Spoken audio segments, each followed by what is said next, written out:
Assalamualaikum warahmatullahi wabarakatuh. Hai teman-teman semuanya, selamat datang kembali ya di channel Studio Horor. Bagi kalian yang baru saja bergabung atau mengunjungi channel ini, channel Studio Horor akan membahas berbagai cerita misteri, tentunya dalam bentuk kemasan podcast. Studio Horor kali ini akan menceritakan mengenai impian pupus sang pengantin. Cerita misteri ini bersumber dari Asep_Saeb88.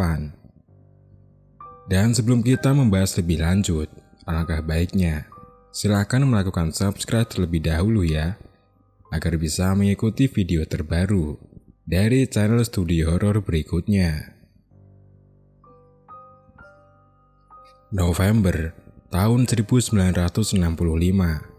Sore itu, di sebuah rumah berbilik bambu, di sebuah desa yang jauh dari hiruk-pikuk perkotaan.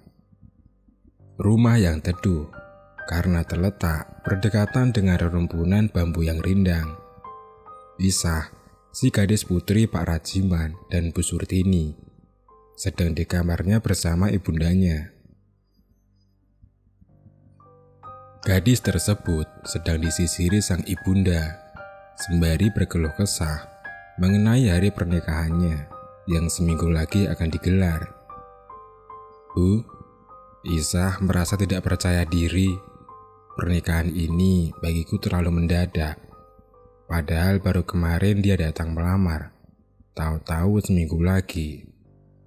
Ucap Isah seolah mengungkap keresahannya.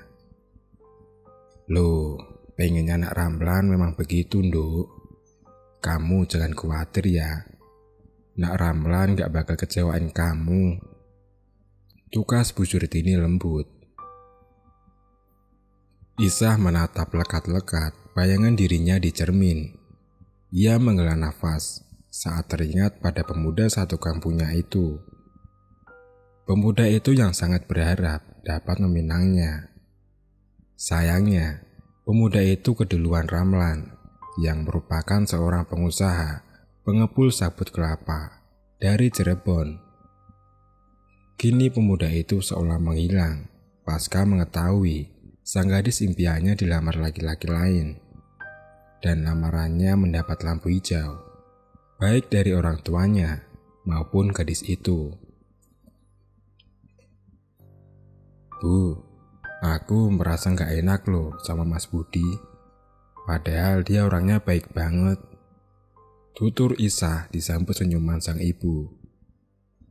Baik saja tidak cukup, Nduk. Baik, tapi pengangguran.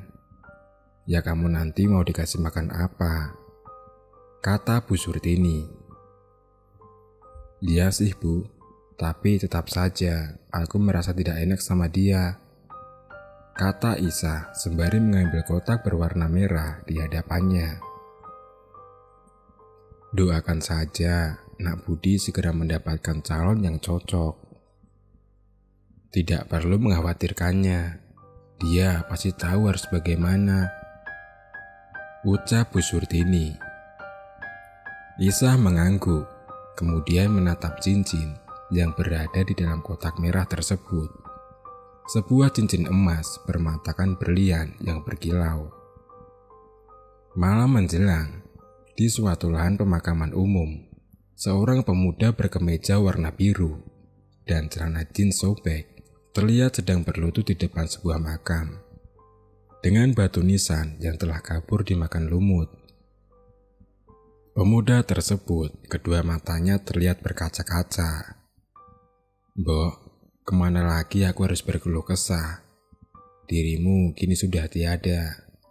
Sedangkan aku telah berusaha menjalani hidup yang berat ini. Ucapnya. Gadis yang kusayangkan dan kuimpikan sebentar lagi menjadi istri orang. Kemana lagi harus kusangkutkan hidupku yang malang ini? Pemuda tersebut rupanya adalah Budi, yang sebelumnya menjadi bahan curhatan Isah di hadapan ibundanya. Budi yang telah mendengar kabar bahwa Isah akan segera melangsungkan pesta pernikahannya, hanya bisa menangis bersedih, hingga bersimpuh di hadapan makam almarhumah neneknya. Budi adalah seorang pemuda yang sedari kecil telah yatim piatu. Kedua orang tuanya telah lama tiada. Ketika kecil, neneknya lah yang membesarkannya. Hingga ia berumur 12 tahun, nenek yang telah membesarkannya berpulang ke Rahmatullah. Otomatis, Budi hidup sebatang kara tanpa keluarga. Kini malam hari semakin larut. Budi belum juga meninggalkan makam neneknya. Ia masih bersimpuh di sana, seolah berharap bahwa neneknya akan bangkit. Mendadak, Budi mencium bau amis seperti dari daging mentah. Bau tersebut semakin kuat saja, membuatnya menutup hidung. Budi celingukkan ke segala arah. Bau amis semakin menyengat, membuat perutnya terasa mual. Saat ia hendak muntah, terdengar suara cekikikan melengking yang semakin lama semakin mendekat. Sembari menahan mual, Budi menatap ke arah sumber suara. Tidak ada apa-apa, hanya gelap yang terlihat. Saat memutarkan pandangan, bam, sosok perempuan berambut panjang sepinggul, berpakaian gombrong, berwarna merah dekil, sedang melotot ke arah Budi. Itu adalah kuntilanak merah, yang merupakan satu yang terlangka dari jenisnya. Terdengar jeritan Budi yang bergema di malam yang kelam itu. Keesokan harinya, warga setempat geger saat menemukan Budi tersangkut dalam keadaan tidak sadarkan diri di sebatang pohon di tepi seberang lahan pemakaman yang mengarah langsung ke sungai di bawahnya. Selanjutnya, warga membawa Budi ke puskesmas tidak jauh dari lokasi. Beberapa orang warga yang sedang menunggu di ruang tunggu puskesmas berbincang-bincang tentang pemuda yang mereka temukan di tepi jurang itu. Saya melihatnya selepas maghrib menuju ke lahan pemakaman. Saya heran, mau ngapain dia jam segitu ke pekuburan? Ujar salah seorang warga. Pak Husen melihatnya. Tukas warga yang lain. Ya, tapi saya melihatnya dari kejauhan. Dan saya sedang terburu-buru karena ada tamu di rumah. Tidak tahunya, anak itu paginya pingsan, tersangkut di pohon pinggir jurang. Kata Pak Husen. Pak Anwar, sepertinya dia sudah ciuman. Pak Anwar memperdengarkan percakapan antara dokter dengan pasien yang adalah Budi. Terdengar percakapan mereka yang dirasa tidak biasa. Anda baik-baik saja kan, Nak? Ujar dokter. Hening sejenak, kemudian Budi berucap. Saya melihatnya, dia sangat cantik. Ya, iya. Kata-kata Budi yang dilanjutkan dengan tertawa aneh membuat semua orang terkejut. Kenapa orang itu ya? Ucap salah seorang pengunjung puskesmas. Dia bukannya pasien yang tadi pagi ditemukan di pinggir jurang. Aneh sekali ya, apa dia gila? Terdengar kembali dokter berbicara. Nak Budi, apa yang sebenarnya telah terjadi? Kenapa kamu bisa ada di tepi jurang? Budi tidak menjawab. Budi menjawab melantur. Saya melihat dia mengedipkan matanya kepada saya. Dia sangat cantik. Saya ingin menikah dengannya. Saya ingin ikut dengannya. Ya. Perkataan Budi dilanjutkan dengan bentakannya yang membuat siapapun merasa ciut.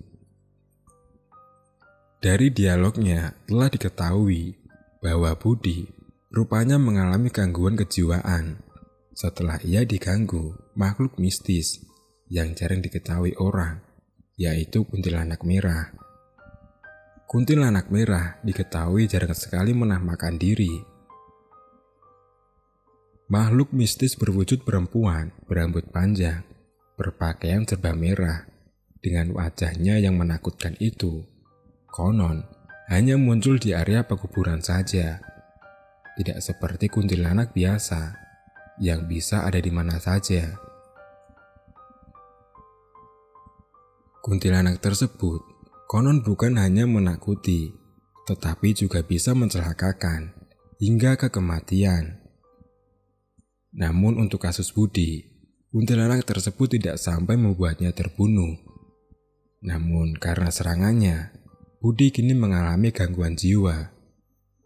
Sementara warga desa memutuskan untuk mengurung Budi di dalam kerangkeng karena ia sering mengamuk, bahkan melukai seorang anak kecil dengan membantingnya ke tanah. Alasan warga tidak membawanya ke rumah sakit jiwa adalah karena jauhnya lokasi dan sulitnya akses jalan. Mungkin dengan cara di kerangkeng, Budi akan sembuh dengan sendirinya. Dan itu adalah harapan yang mustahil terwujud. Warga juga pernah meminta bantuan orang pintar, yang dalam hal ini adalah dukun. Pemuda ini diganggu kuntilanak merah. Jiwanya kini telah menjadi milik demit kuburan itu. Mbah Dukun berucap dengan kedua matanya terpejam di hadapan Budi yang terpasung. "Lalu apa yang harus kami lakukan, Mbah?" tanya Pak Anwar. Bapak atau ibunya harus melakukan ritual tabur bunga Kamboja di kuburan seseorang yang arwahnya menjadi kuntilanak merah. Ritual itu harus dilakukan di malam Jumat Kliwon, sembari menyembelih seekor ayam cemani. Paginya, ritual dilanjutkan dengan melakukan buang air besar di setiap sudut ruangan di mana anak ini dibasung. Panjang lebar Mbah Dukun menyampaikan tata cara ritual. Pak Anwar dan Pak Husen saling pandang sambil mengangkat bahu. Mereka berdua tidak mau mengikuti ajaran Mbah Dukun. Mereka pun merasa menyesal karena telah memanggilnya. "Seharusnya saya tidak mengikuti saran Mbok Tum ini. Katanya tabib, gak taunya dukun sesat," gerutu Pak Husen. "Mungkin kita seharusnya memanggil Pak Kiai Adar. Mudah-mudahan beliau bisa membantu," ujar Pak Anwar. "Kamu yakin? Bukannya Kiai Adar mudah kerasukan ya?" tanya Pak Husen. Pak Anwar tampak tertenung. "Iya sih, tapi siapa lagi yang mampu menolong anak ini?" Singkat cerita, Pak Husen dan Pak Anwar mendatangkan Kiai Adar ke rumah di mana Budi dikurung. Rumah tersebut sejatinya memang rumah Budi, yang merupakan peninggalan mendiang neneknya. Pak Adar terkesiap saat melihat kondisi Budi yang memprihatinkan. Ia berkali-kali mengucap istighfar. "Karena hantu dia jadi begini ya?" ujar Pak Adar. "Entahlah Pak Kiai, kalau menurut penerawangan dukun sih begitu," tukas Pak Anwar. Pak Adar kembali beristighfar. "Percaya dengan dukun itu musyrik, Pak. Percayalah hanya kepada Allah, Tuhan penguasa seluruh alam semesta. Banyak orang beriman, berilmu, berakal sehat. Kenapa malah meminta tolong dukun?" Pak Adar tampaknya marah setelah mendengar penuturan Pak Anwar. Ia berkali-kali mengucap istighfar setelah itu. "Maafkan kami, Pak. Kami hanya mengikuti saran dari tetua," tukas Pak Husen sembari menatap antara merasa ngeri dan lucu ke arah Pak Adar. "Saran dari tetua desa ini? Saran dari Bu Tumini? Ada-ada saja di desa ini. Dukun beranak kok dijadikan tetua. Apa tidak ada laki-laki yang pantas untuk menjadi tetua di desa ini?" kata Pak Adar, masih dengan nada agak sewot. Mbok Tumini hanya meneruskan tampak kepemimpinan almarhum Mbah Saridan, suaminya, Lagi pula, kami belum sempat mengadakan musyawarah tingkat desa untuk menunjuk tetua desa, Pak. Tukas Pak Husen. Ya sudah, saya pusing mendengarnya. Lebih baik saya mulai prosesi pengobatannya ya. Apapun penyebabnya, pasti tidak jauh dari beban pikiran. Kata Pak Adar, kemudian mulai membaca kalimat-kalimat untuk menyadarkan Budi dari pengaruh jin. Waktu berlalu. Setelah selesai, Pak Adar pun pulang. Segala prosesi yang dilakukannya, dia anggap telah berhasil menyembuhkan Budi. Namun, bukti bahwa Budi telah sembuh belum terlihat, karena pemuda itu saat ini dalam keadaan tertidur. Kita tinggalkan dulu Budi bersama 2 orang warga yang getol, berusaha menyembuhkannya. Seminggu telah berlalu, pesta pernikahan Isa dan Ramlan pun digelar di kediaman mempelai wanita. Entah hari itu dibilang hari bahagia atau bukan. Yang jelas, Isa selalu terpikirkan Budi. Apalagi setelah ia tahu bahwa pemuda itu kini dalam kondisi tidak waras. Dalam hati, Isa merasa bersalah karena memilih menikah dengan orang lain. Namun ia harus melakukannya jika tidak ingin dianggap anak pembangkang. Selama di kursi pelaminan, Isa tidak berhenti termenung. Ia sering dikagetkan tamu undangan yang naik untuk menyalaminya dan memberi ucapan selamat. Kamu itu kenapa, Nduk? Ada apa? Cerita sama aku. Ucap Ramlan perlahan. Rupanya, dia mengetahui gelagat Isa yang terlihat sering sekali termenung. Gak apa-apa, Mas. Gak ada yang sedang aku pikirkan. Mas jangan khawatir ya. Jawab Isa sembari tersenyum, berusaha menyembunyikan wajah muramnya. Ramlan membalas senyuman Isa. Ia merasa sedikit lega dengan jawaban Isa itu. Saat sore menjelang, selesai sudah acara resepsi pernikahan. Saat malam tiba, tibalah saatnya pasangan pengantin baru tersebut memasuki kamar. Karena mereka berdua tidak pacaran sebelumnya, untuk berdua dalam satu kamar dirasanya begitu canggung. Baik Isa dan Ramlan hanya bisa saling menunggui di atas tempat tidur. Cukup lama mereka seperti itu, hingga Ramlan memberanikan diri untuk menyentuh jari-jari istrinya tersebut. Tiba-tiba, "Ah, siapa kamu?" Itu adalah teriakan Ramlan yang merasa kaget saat mendapati sesosok nenek-nenek yang berbaring bersamanya. "Kamu siapa?" Balas nenek-nenek tersebut sambil bangkit kemudian menjauh dari sosok kakek-kakek di hadapannya. Akhirnya, kakek-kakek dan nenek-nenek tersebut saling melototi karena terkejut, sangat-sangat terkejut. Padahal beberapa saat yang lalu, mereka berdua adalah pasangan baru menikah, yaitu Isa dan Ramlan. Kenapa mereka berdua sekarang menjadi kakek-kakek dan nenek-nenek? Apa yang telah terjadi kepada mereka berdua? Rupanya, keributan antara mereka berdua terdengar oleh kedua orang tua Isa dan adik laki-lakinya. "Ada apa, Nduk? Nak Ramlan, ada apa?" seru Bu Surtini sembari berlari ke arah pintu kamar Isa dan Ramlan. Adik laki-laki Isa bernama Rizal juga turut menghampiri kamar Isa, dan Rizal kemudian menggedor-gedornya. "Kak Isa, Kak Ramlan, buka pintunya. Ada apa sebenarnya?" seru Rizal lantang.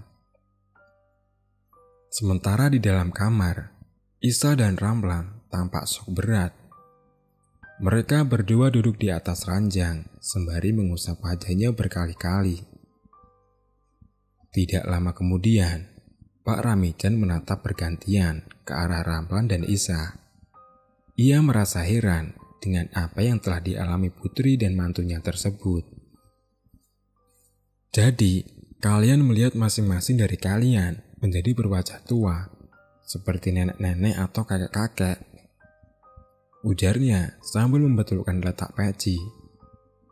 Iya Bapak, saya melihat Mas Ramlan berubah menjadi seperti kakek-kakek. Dan Mas Ramlan pun sebaliknya, melihat saya menjadi seperti nenek-nenek. Isa menatap ke arah ayahnya dengan raut wajah tegang dan penuh ketakutan. Ramlan tampak menunduk. Ia rupanya masih merasa syok setelah hal buruk yang dialaminya di malam pertamanya dengan sang istri. Saya heran Pak, kenapa ini bisa terjadi? Apakah ada seseorang yang menaruh dendam pada Isa? Saya pribadi tidak merasa memiliki musuh ataupun orang yang pernah saya sakiti, tutur Ramlan. Pak Ramijan menghela nafas. Ia mencoba mengingat kembali kejadian masa lalu, entah itu terkait dirinya maupun putrinya.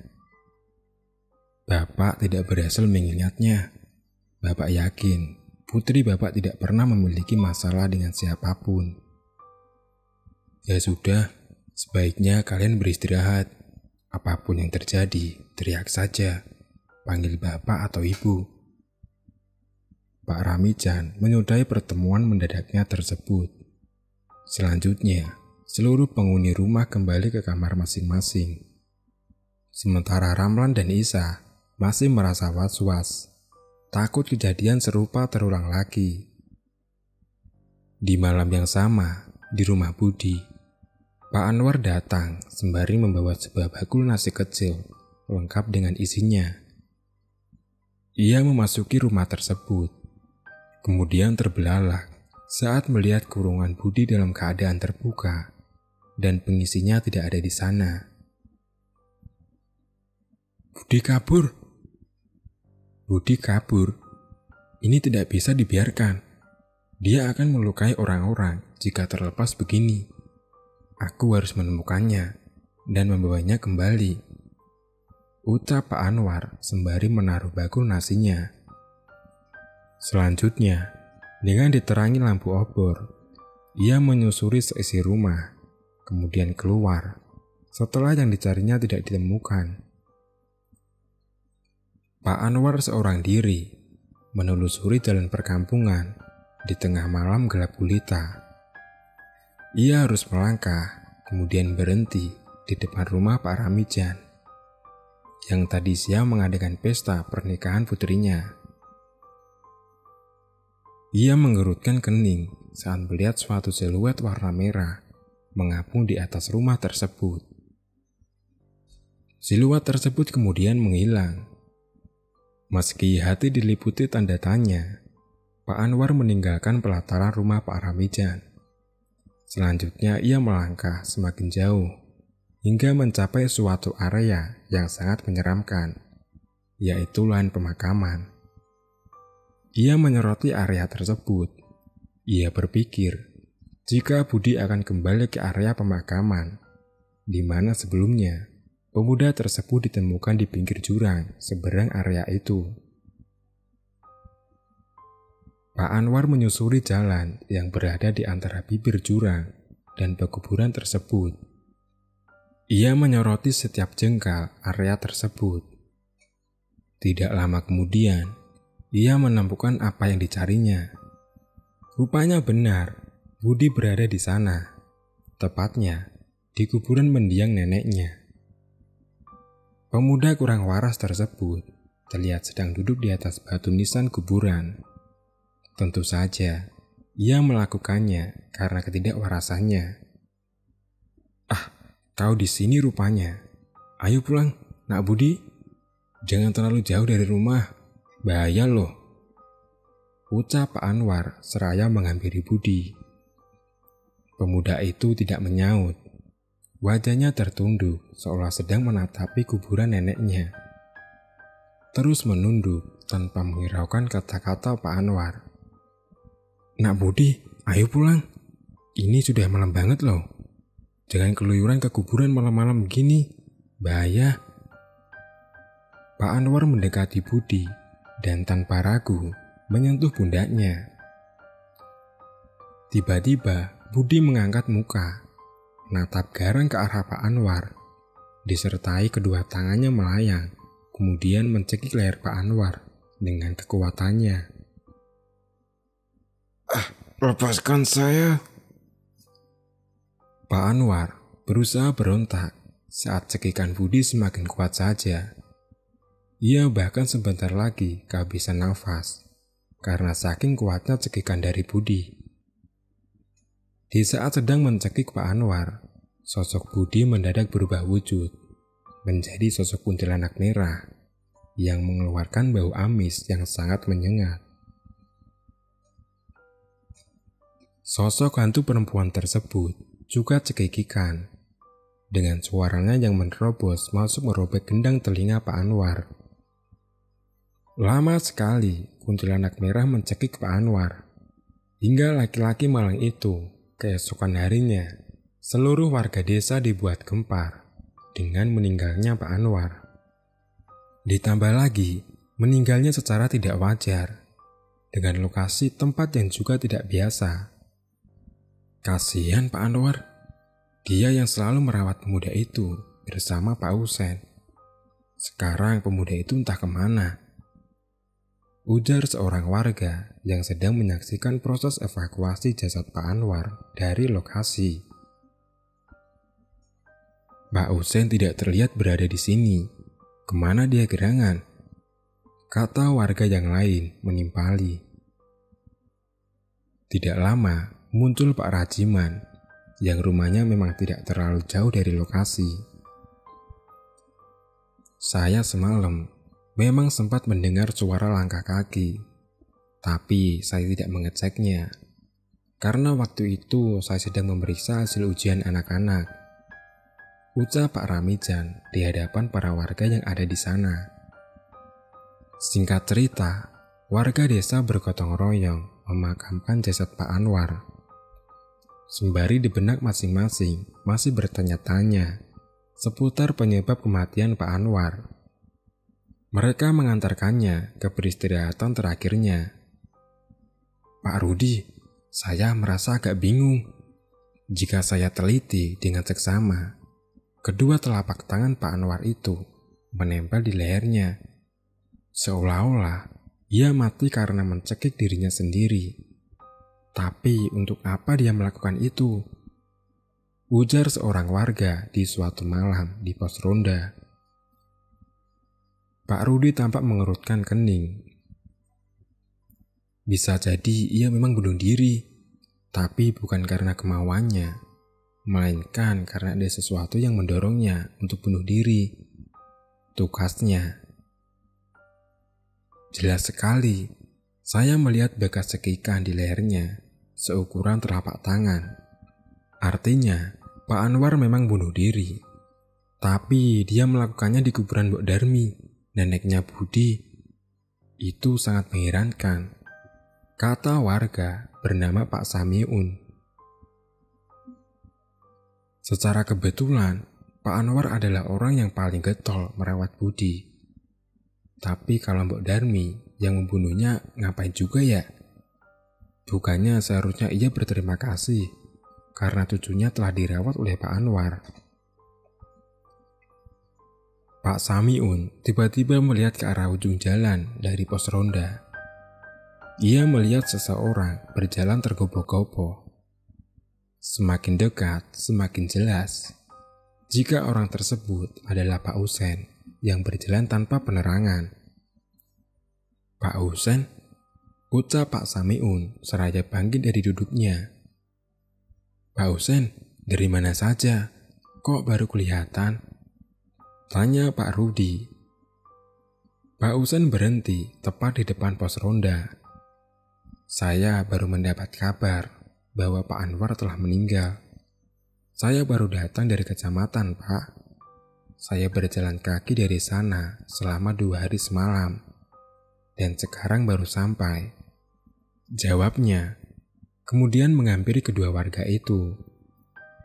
Beberapa lama kemudian, Pak Usan tampak mendengarkan penjelasan, baik dari Pak Rudi maupun Pak Samiun.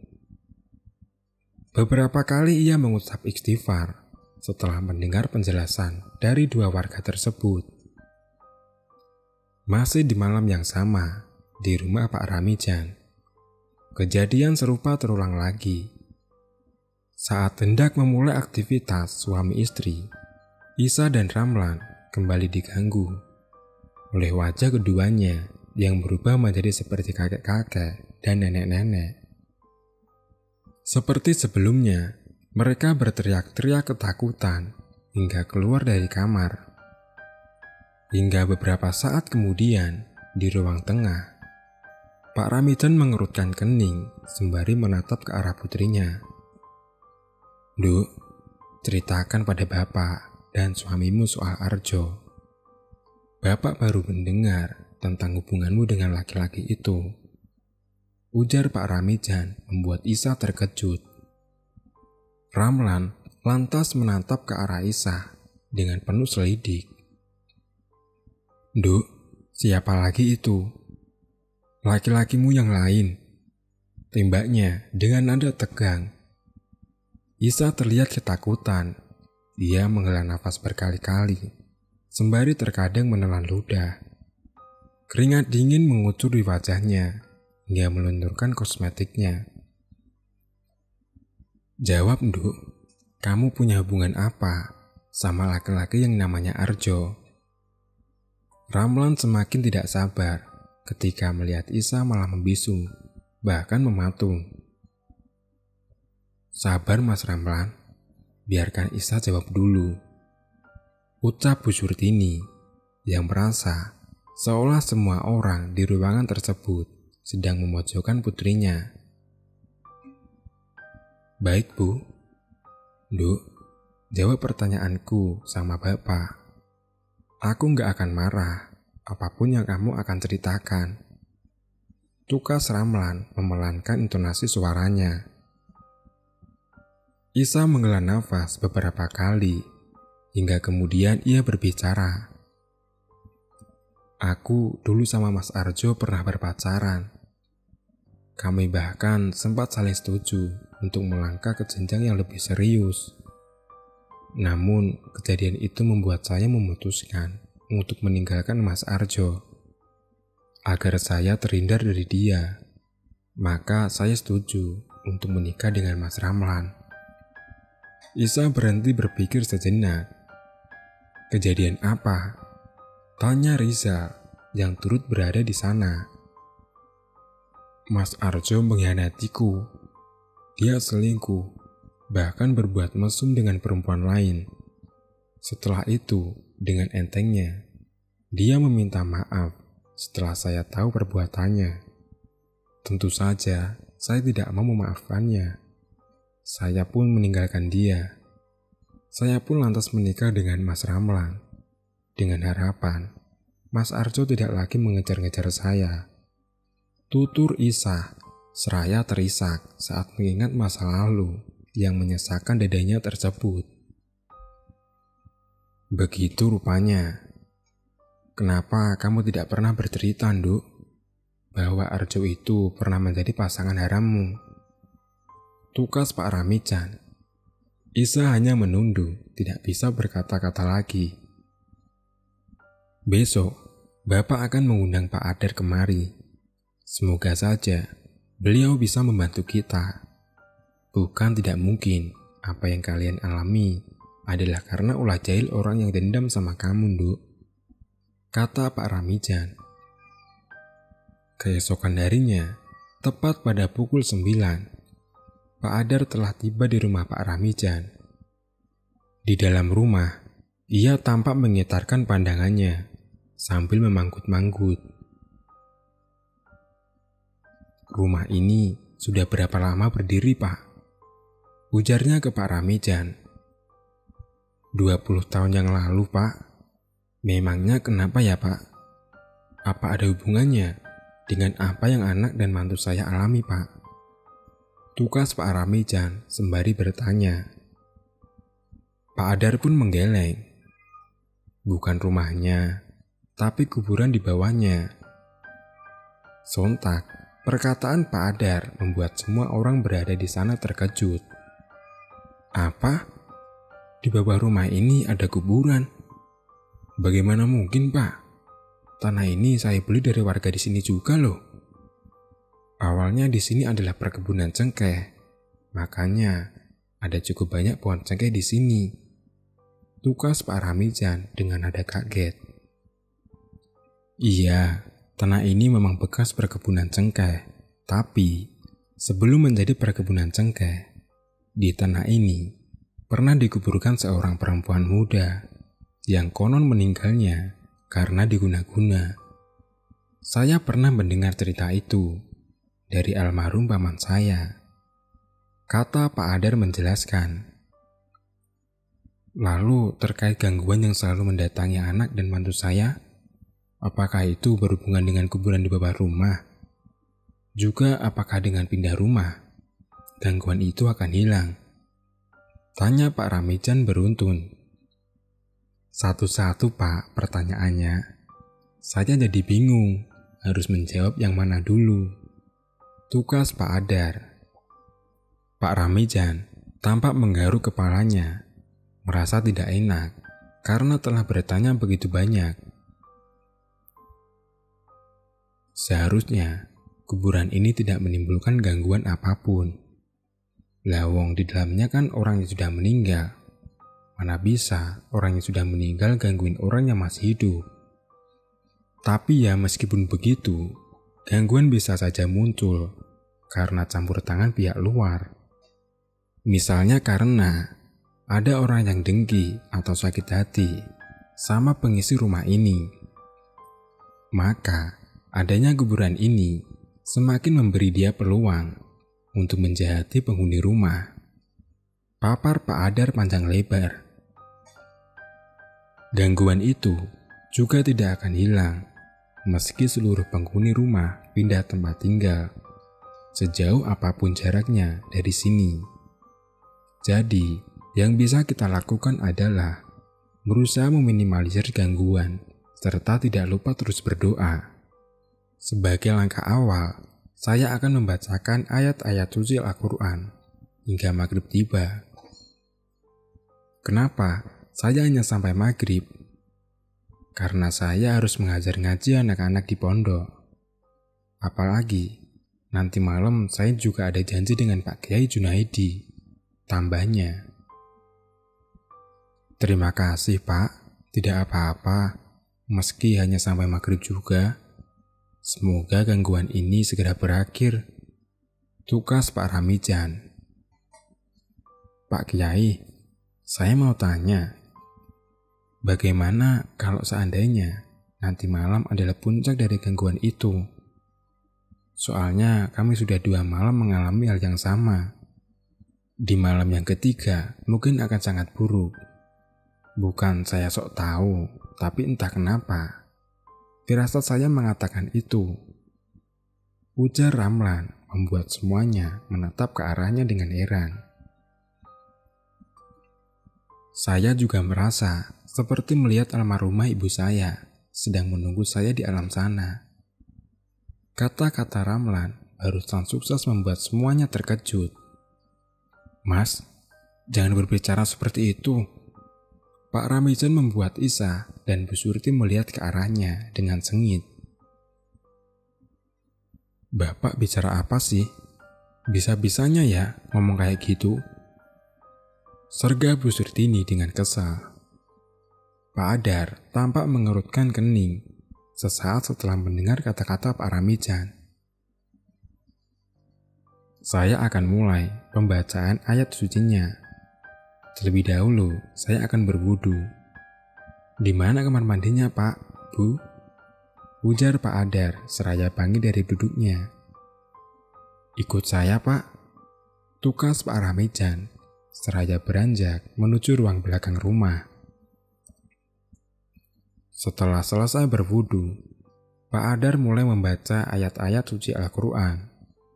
Tidak lupa, Pak Ramijan bersama seluruh anggota keluarga yang tidak berhalangan turut serta. Waktu terus beranjak, pagi beranjak siang, dan siang pun beranjak sore. Tidak terasa, pasca maghrib telah tiba. Saatnya Pak Adar untuk pulang, sementara mengaji dilanjutkan oleh keluarga hingga pukul 10 malam. Setelah jam tersebut, seluruh keluarga kembali ke kamar masing-masing untuk beristirahat. Malam itu, di dalam rumah terasa agak panas. Hal itu membuat seluruh penghuni rumah merasa kegerahan. Karena panas, sebagian dari mereka memilih untuk kembali keluar dari kamar, termasuk Isa dan Ramlan. Mereka mencoba mengusir gerah dengan duduk di ruang tengah. Tidak lama, terdengar Bu Surtini memanggil Isa dari dapur. "Duk, kerokin ibu sini. Ibu sedang tidak enak badan. Sepertinya ibu sedang masuk angin." "Iya, Bu," tukas Isa. "Mas Ramlan, maaf saya tinggal dulu ya. Gak apa-apa kan?" katanya ke Ramlan. "Oh iya, silakan Duk. Gak apa-apa kok," tukas Ramlan mempersilahkan istrinya. "Terima kasih Mas," ucap Isa seraya beranjak menuju dapur. Ramlan menatap ke arah istrinya yang menghilang di balik pintu dapur. Ia kemudian menelentangkan badan di atas kursi tamu. Selanjutnya, ia bangkit, kemudian menuju kamar. Di sana ia berbaring sendirian, hingga pintu kamar dibuka dari luar. Rupanya, Isa telah kembali setelah selesai mengerok ibunya. "Mas, belum ngantuk ya?" ujar Isa seraya duduk di pangkuan Ramlan, yang saat itu memang dalam posisi duduk di atas tempat tidur. Ramlan agak terkejut ketika istrinya tersebut duduk di pangkuannya. Padahal biasanya, Isa suka langsung duduk di tempat tidur. Meski begitu, Ramlan merasa senang karena akhirnya sang istri berinisiatif bermanis manja kepadanya. Ia merasa begitu bahagia karena sang istri juga berinisiatif membukakan bajunya. Isa juga bahkan mendorong tubuh Ramlan ke atas kasur. Ramlan merasa begitu nyaman dengan sentuhan Isa. Karena nyamannya, ia pun memejamkan kedua matanya. Saat membuka kedua matanya, tiba-tiba Isa berubah wujud menjadi sesosok perempuan berpakaian serba merah dengan wajah yang sangat mengerikan. Kedua matanya melotot besar, mulutnya yang lebar menampakkan gigi-giginya yang kotor dan dipenuhi oleh darah. Bau amis tercium menyengat. Suara cekikikan sang kuntilanak merah terasa menusuk gendang telinga Ramlan. Sosok mengerikan tersebut juga mencekik leher Ramlan hingga ia tidak berkutik. Ia meronta-ronta, bahkan berteriak, meski suaranya hampir tidak keluar. "Tolong!" Suara teriakan putus-putus Ramlan serta suara benturan membuat semua penghuni rumah, termasuk Isa, yang ternyata masih berada di luar, berhamburan ke arah kamar di mana Ramlan berada. "Mas Ramlan, buka pintunya!" teriak Isa saat mendapati pintu kamar dalam kondisi terkunci. "Nak Ramlan, bertahanlah. Bapak akan dobrak pintunya," seru Pak Ramijan seraya mengambil linggis yang berada di dapur.